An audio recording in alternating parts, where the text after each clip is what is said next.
Hello दोस्तों, तो आपका स्वागत है एक और बहुत ही अनोखे वीडियो में जिसमें मैं बताने वाला हूं आपको बिगनर्स को कोटेक्स पे ट्रेडिंग कैसे करनी है। और भाई ये स्ट्रेटजीज जो होती हैं वो एक्चुअली में वर्क करती हैं कि नहीं करती हैं। तो आइए आपको एकदम डिटेल में शुरू से बताता हूं कि कैसे आपको यहाँ पे ट्रेड करना है और लास्ट सेकंड में अगर आपके लॉसेज होते हैं तो उनसे कैसे बचते हुए आपको प्रॉफिट करना है। ठीक है, तो ये स्ट्रेटेजी आपको अच्छे से देखनी है, कोई भी पार्ट स्किप नहीं करना है, तभी आपको ये वीडियो समझ में आने वाली है। ठीक है, तो यहाँ पे मैं आपको बता देता हूँ। आपको सबसे पहले एक अच्छा पेयर सिलेक्ट करना होगा। वो कैसे होगा, यहाँ पे प्लस के बटन पे ऐड क्लिक करिए और यहाँ से आप एक अच्छी करेंसी सेट कर लीजिए, मतलब सिलेक्ट कर लीजिए। यहाँ पे आपको दिख जाएगी ट्रेंड में काफ़ी सारी करेंसीज चल रही हैं, तो इनमें से आपको जो अच्छी लग रही हो, मतलब जिस पे अच्छा पेयर बन रहे हो, अच्छी वॉल्यूम हो जिस करेंसी के ऊपर, उसको ओपन करके रखिए। ठीक है, तो आपको यहाँ पे सबसे पहला काम करना होगा, एनालाइज करना होगा कि चार्ट किस फ्लो में आगे बढ़ रहा है। ठीक है, तो भाई फ्लो देखने के लिए आपको क्या करना होगा, आपको सपोर्ट देखना है और रेसिस्टेंस देखना है कि मार्केट का सपोर्ट क्या है और भाई रेसिस्टेंस कहाँ पे है। ठीक है, सपोर्ट का मतलब है जब मार्केट को नीचे सपोर्ट मिल रहा हो। ठीक है, यहाँ पे सपोर्ट है और यहाँ पे जो लास्ट कैंडल ऊपर की तरफ बनी हुई है, सबसे ऊपर बनी हुई है, ये आपका रेसिस्टेंस है। इसका मतलब है मार्केट यहाँ से वॉल्यूम को नीचे की तरफ पुश करेगा। ठीक है, और यहाँ से ऊपर की तरफ पुश करेगा, सपोर्ट से ऊपर की तरफ और रेसिस्टेंस से नीचे की तरफ पुश करेगा। आपको जो करना है वो बीचों बीच ही करना है। जो बिगनर्स हैं उन्हें खासकर मैं बता दूं, भाई लास्ट सेकंड पे मैक्सिमम लॉस करते हैं लोग।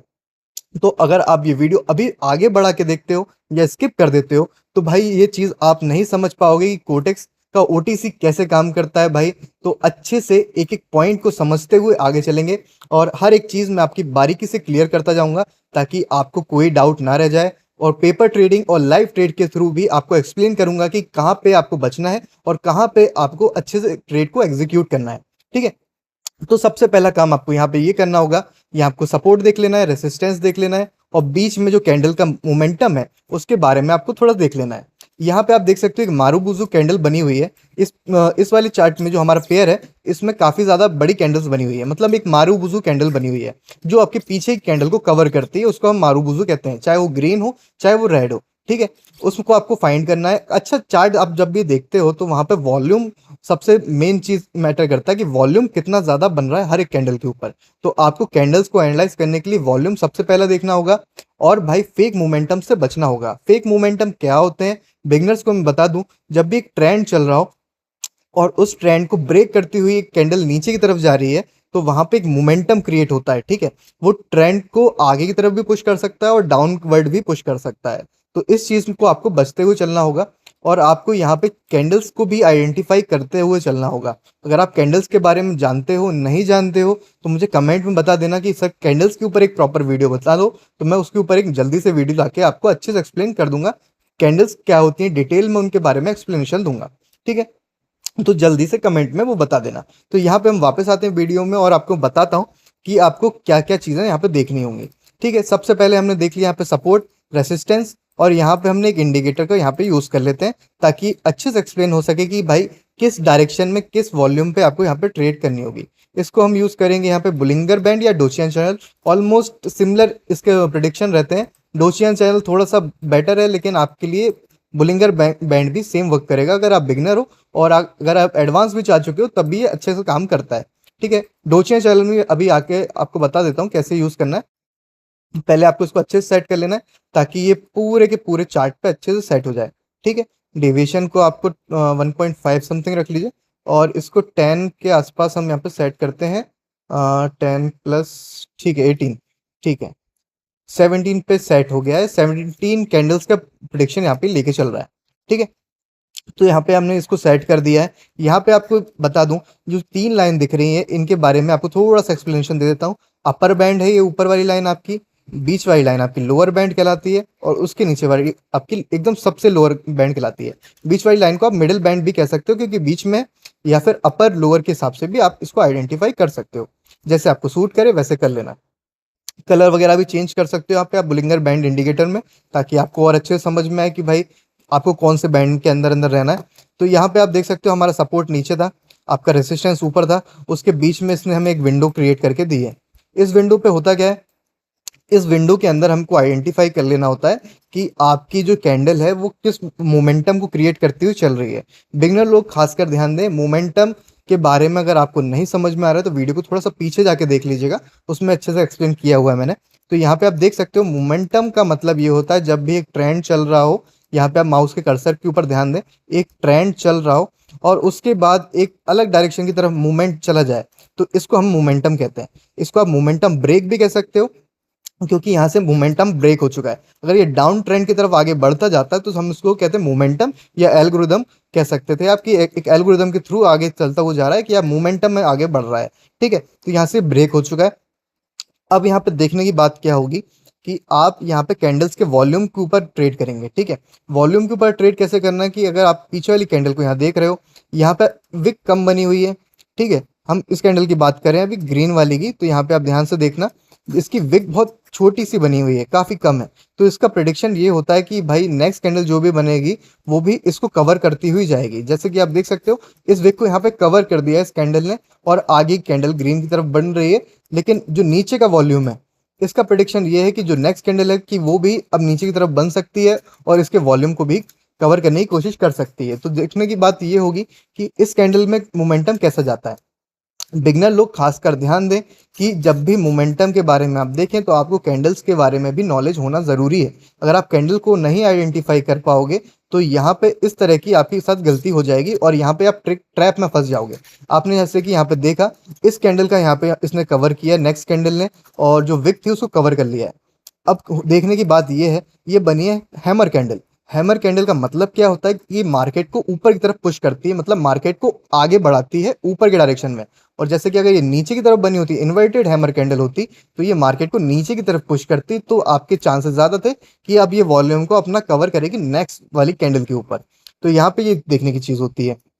ठीक है, तो आपको यहाँ पे पेपर ट्रेडिंग का कॉन्सेप्ट समझ में आ जाएगा। यहाँ पे देख सकते हो, यहाँ पे अगर आप ट्रेड लेते हैं इस कैंडल में, अगर डाउन डायरेक्शन की ट्रेड लेते हैं तो आपकी ट्रेड लॉस हो जाती है। ठीक है, तो यहाँ पे अगर आप समझते हो तो आपको समझ में आ जाएगा कि जो कैंडल का विक होता है वो आपको काफ़ी कुछ बता देता है। कैंडल के विक में आपको पता चल जाता है कि नेक्स्ट कैंडल का वॉल्यूम किस डायरेक्शन में आगे बढ़ सकता है। ठीक है, आपको लेकिन पीछे वाली जो कैंडल है उसको आइडेंटिफाई करना ज़रूरी है, और अगर उसको आप आइडेंटिफाई नहीं करते हो तो आप ट्रैप में फंस जाओगे ओटीसी मार्केट के, जो कि आपके लॉसेस करा देगा। सबसे बड़ी चीज़ ये है, ओटीसी मार्केट में कोई भी स्ट्रेटेजी हमेशा काम नहीं करती।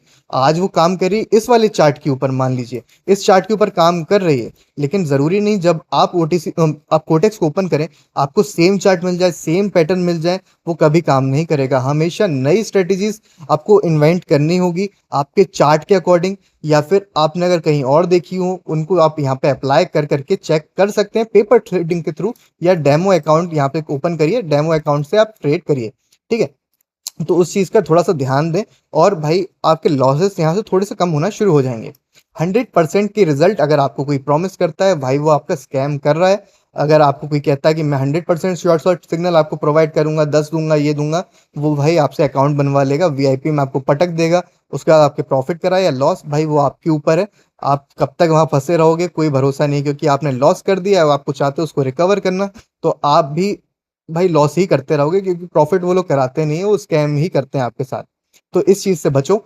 कोई भी आपको स्ट्रेटेजी चिपकाने की कोशिश करे तो उसको बोल देना भाई कि स्ट्रेटेजी हमेशा काम नहीं करती है, हर चार्ट के ऊपर काम नहीं करती है, क्योंकि जैसे कि मैंने आपको बताया हर एक चार्ट डिफरेंट तरह से क्रिएट होता है, अलग तरह की एल्गोरिदम होती है, लेकिन आपके साथ जो सेम चीज़ रहेगी वो रहेगा मोमेंटम, कैंडल्स। ठीक है, मोमेंटम और कैंडल्स को आप आइडेंटिफाई कर लो, साथ में सपोर्ट और रेसिस्टेंस के ऊपर आप काम करो अपना।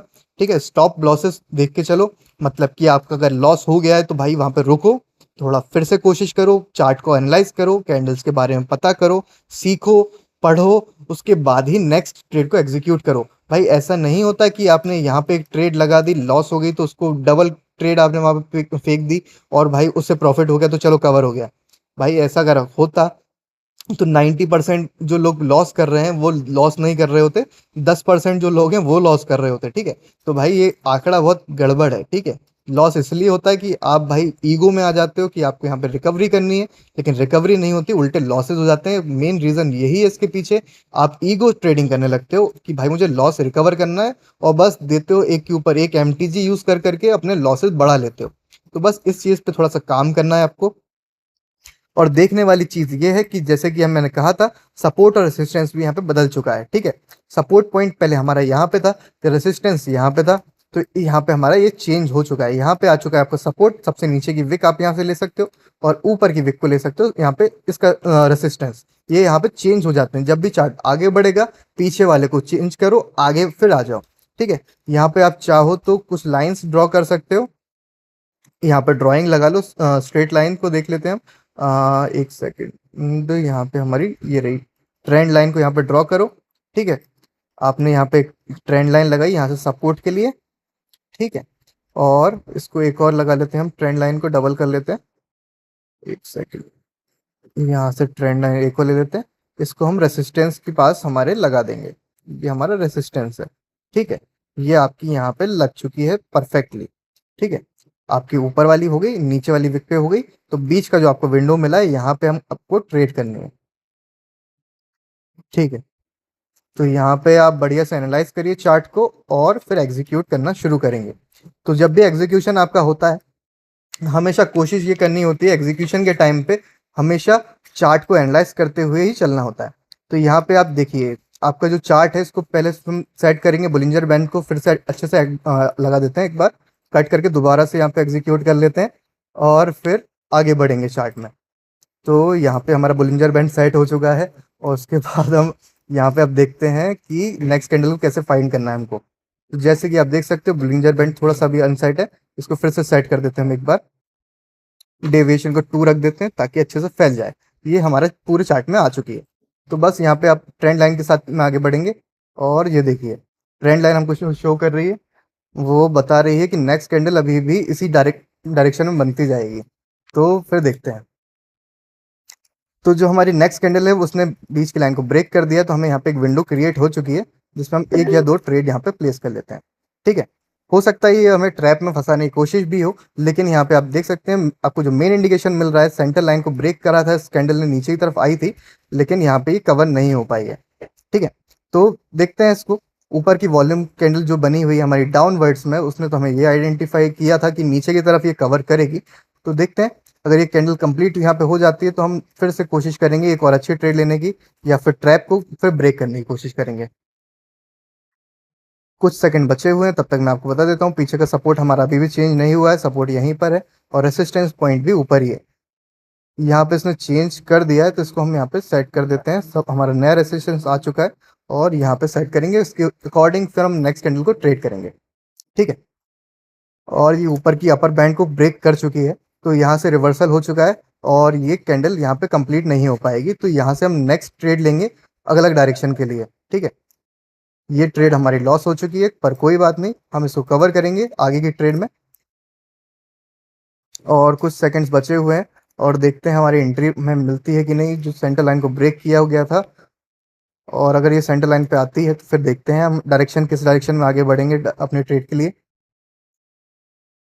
और ये सेंटर लाइन पे आ चुकी है, ऑलमोस्ट इसको ब्रेक कर दिया है, तो मतलब नेक्स्ट कैंडल के चांसेस ज़्यादा हैं कि वो डाउन डायरेक्शन की बन सकती है। और काफ़ी अच्छा वॉल्यूम है यहाँ पे, तो उस वॉल्यूम को हम देखते हैं कि ये वॉल्यूम में विक अगर बनती है तो उसके अकॉर्डिंग हम आइडेंटिफाई करेंगे नेक्स्ट कैंडल किस डायरेक्शन में जाएगी। ठीक है, जो बिगनर्स हैं वो खास कर ध्यान दें, जब भी आप ट्रैप में फंसते हैं उस टाइम पे आपको ईगो नहीं लाना है बीच में और लॉसेस को कवर करने की कोशिश नहीं करनी है। अगर आप यहाँ पे एमटीजी लेते तो आपके लॉसेस के चांसेस बढ़ जाते और हो सकता है कि भाई नेक्स्ट कैंडल जो बनी थी उस पर आप फिर से लॉस कर देते, तो वहां पे थोड़ा बच के चलना होगा। और यहाँ से एक डाउन डायरेक्शन में आई है और फिर हम यहाँ पे कुछ ट्रेड लगाते हैं। ठीक है, तो यहाँ पे हमने 4 ट्रेड प्लेस करी है और ये 100% है कि नीचे की तरफ ही आएंगी, क्योंकि यहाँ पे आप देख सकते हो विक में जो गैप बना था उसको फिल करने का यहाँ पे कोशिश करेगा चार्ट। ठीक है, सेंटर लाइन यहाँ पे ब्रेक हो चुकी थी और जैसे कि मैंने कहा था ये चार्ट को नीचे की तरफ ब्रेक करती हुई जाएगी और अपना जो नीचे का विक है उसको कवर करने की पूरी कोशिश करेगी। ठीक है, तो यहाँ पे आप देख सकते हो ईगो में अगर आप आते हो तो आपके लॉसेस के चांसेस उतने ही बढ़ जाएंगे जितने आप भाई एक गैम्बलिंग में करते हो, मतलब 50-50% है, आपका प्रॉफिट भी हो सकता है और लॉस भी हो सकता है। तो यहाँ पे हमने अपनी पुरानी ट्रेड भी रिकवर करने के लिए अमाउंट लगाया हुआ था और जो हमारा नया प्रॉफिट है वो भी यहाँ पे सेपरेट रहेगा। तो बस इस चीज़ को हमेशा ध्यान रखो, ईगो में आके कभी ट्रेड मत करो, तभी आप इतने कैपिटल तक पहुंच सकते हो और एक प्रोफेशनल ट्रेडर की तरह अपने लॉसेस को रिकवर कर सकते हो। नहीं तो आपके लॉसेस कभी रिकवर नहीं होंगे, हमेशा आप ईगो में ट्रेड करते रहोगे, जो नेक्स्ट कैंडल पे आप MTG यूज करोगे, हो सकता है वो भी आपके लॉस ही करा दे। तो ट्रैप से बचो और नेक्स्ट कैंडल के ऊपर भाई बैट मत करो, उसके ऊपर एनालाइज करो ताकि आपके लॉसेस कम से कम हो सकें। और भाई इस तरह से चार्ट को एनालाइज करोगे अगर आप बिगनर हो तो आपके लॉसेस बहुत कम हो जाएंगे और आप अच्छे खासे प्रॉफिट कर सकते हो। और आपको बता दूं, अगर आप चाहते हो कि लाइव आप मेरे साथ मिलकर ट्रेड कर सको तो आपको नीचे टेलीग्राम का लिंक मिल जाएगा, वहां से जाइए, लिंक को ओपन करिए और वहां से मुझे ज्वाइन कर लीजिए। वहां पे मैं आपको लाइव सिखाता हूं और आप मेरे साथ मिलकर ट्रेड भी कर सकते हैं, ठीक है। तो वीडियो पसंद आया हो तो वीडियो को सब्सक्राइब कर लेना, साथ में बेल आइकन भी दबा देना ताकि आने वाले वीडियोस के अपडेट भी आपको मिल सके और चैनल को सपोर्ट भी हो सके। तो मिलते हैं किसी और वीडियो में, तब तक के लिए गुड बाय और बस सेफ ट्रेडिंग करते रहिए।